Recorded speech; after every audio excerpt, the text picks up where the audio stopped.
Hello guys, তো আজকে আমরা বন্ধুরা মিলে ঠিক করেছি সবাই যে আমরা আজকে পিকনিক করব এবং পিকনিকটা হচ্ছে আমরা নিজস্বভাবেই করব। তো এখন আমরা বাজারের দিকে যাচ্ছি, বাজারে যে বাজার টাজার করে আসি। তো এরই মধ্যে দিয়ে এই যে আমাদের ম্যানেজার সাহেব তন্ময়, আমাদের ভাই জয় ভাই, সে তার হাতের রান্না খুবই ভালো এবং আমাদের দীপ হচ্ছে আমাদের পাচুগিরি করে, ঠিক আছে। সে হচ্ছে এইসব বিষয়ে খুবই সুন্দর মতাদর্শন আছে তার। আর আমাদের জয়, সে দায়িত্ব নিয়ে সবকিছু দেখভাল করবে। তো আমরা এখন অগ্রসর হই। আমরা পথে আসলে হাঁটতেছিলাম, তো পথের মধ্যে আমাদের দেখা গেল বাংলা ডিপার্টমেন্টের জনপ্রিয় কবি রবিউল মোল্লার সঙ্গে। তা আমরা আমরা তার কাছ থেকে জানতে পারলাম যে সেও নাকি আসলে বাজার করতে যাচ্ছে। তো তাকে এখন আমরা একসঙ্গেই যাই, তাছাড়া আর কি করা আছে, সবাই যেহেতু এক উদ্দেশ্যে যাচ্ছি। আর সামনের রাস্তাটার ভিউ কিন্তু আসলে অপরূপ দৃশ্য, রাস্তা একদম ফাঁকা, ফাঁকা রাস্তায় চলতে ফিরতে সেই আনন্দ।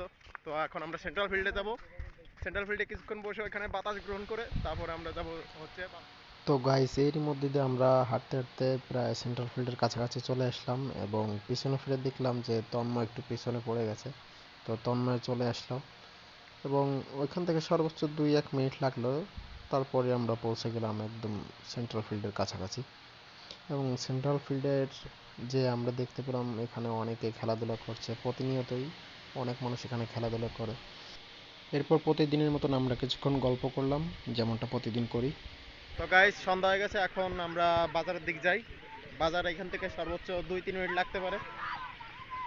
একটু গল্প গুজব করলাম আমরা বন্ধুরা, এখন বাজার করে তারপর হলের দিকে রওনা দিব।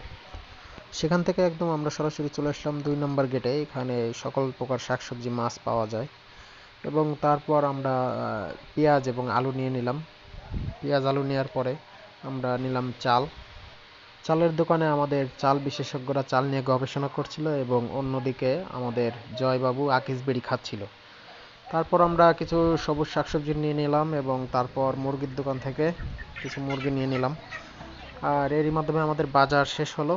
এরপর আমরা হলের উদ্দেশ্যে বেরিয়ে পড়লাম।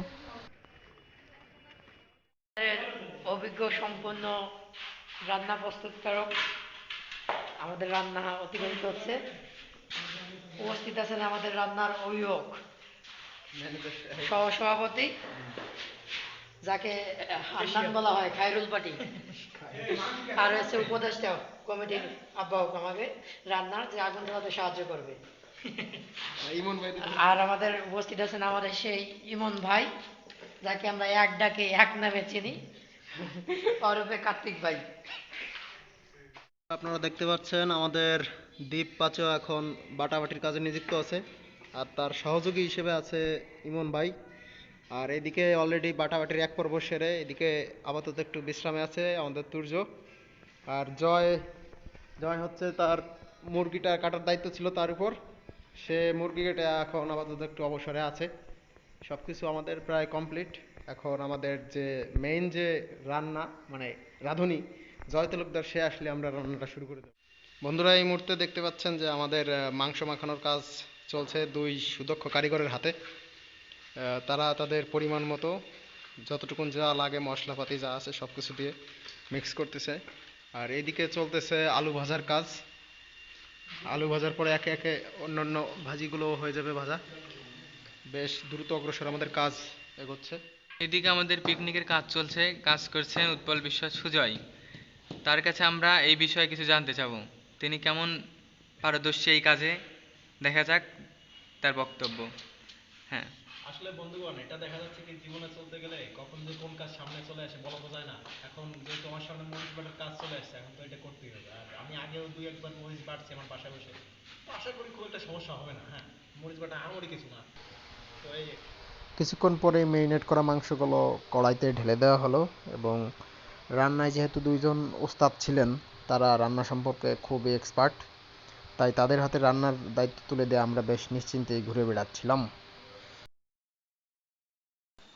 এত সাথে হ্যালো গাইস, তো আমাদের রান্না কিন্তু এখন শেষের পথে। আর রান্নার কাজে নিয়োজিত আছেন সেই আমাদের দীপ ভাই এবং জয় তালুকদার। আর এদিকে হচ্ছে ইমন আত্মুর্য একটু খেলাধুলা করতেছে রান্নার মাঝে। একটু পরে আমাদের রান্না হয়ে যাবে, তো আমরা সেই ভাইনরক্ষণ সময়ের অপেক্ষায় আছি। হ্যালো গাইস, তো এই মুহূর্তে আমাদের রান্না বান্না শেষ হয়ে গেছে। এখন আমাদের তন্ময় সাহেব, ম্যানেজার সাহেব, সে ঠিক ম্যানেজারের কাজটাই করতেছে, সে সবাইকে সুষমভাবে করতেছে, বিতরণ করতেছে। আর এইদিকে আমাদের ভাই ও বোনেরা তারা খেতে বসে গেছে। এখন একটু পরে আমরা খাওয়া শুরু করব। হ্যালো গাইস, তো আমাদের কিন্তু রান্না শেষ হয়ে গেছে। এখন এই মুহূর্তে আমরা আসলে মানে কি বলবো, আসলে খাওয়া দাওয়ার স্পিডটা আপনাদের আমি মানে ভাষায় প্রকাশের যোগ্য না। তাদের মুখের দিক যদি আপনারা দেখেন, মানে দেখেন কত খুশি তারা, এত মানে ধৈর্য ধরে থাকার পরে এখন খাওয়ার উপরে আছে। আর এই পাশে আছেন আমাদের সেই মানে যারা রান্না করেছেন মূল হোতা, একজন ভাত রান্না করেছেন, একজন মাংস রান্না করেছেন, আরেকজন সার্বিক তত্ত্বাবধানে ছিল। তো এখন খাওয়া দাওয়ার সময় আমরা আর কথা না বলি, এর পরবর্তীতে আমরা যে কোনো একটি ভিডিওতে আপনাদের সামনে হাজির হব। সেই পর্যন্ত ভালো থাকবেন, সুস্থ থাকবেন, টাটা, বাই বাই।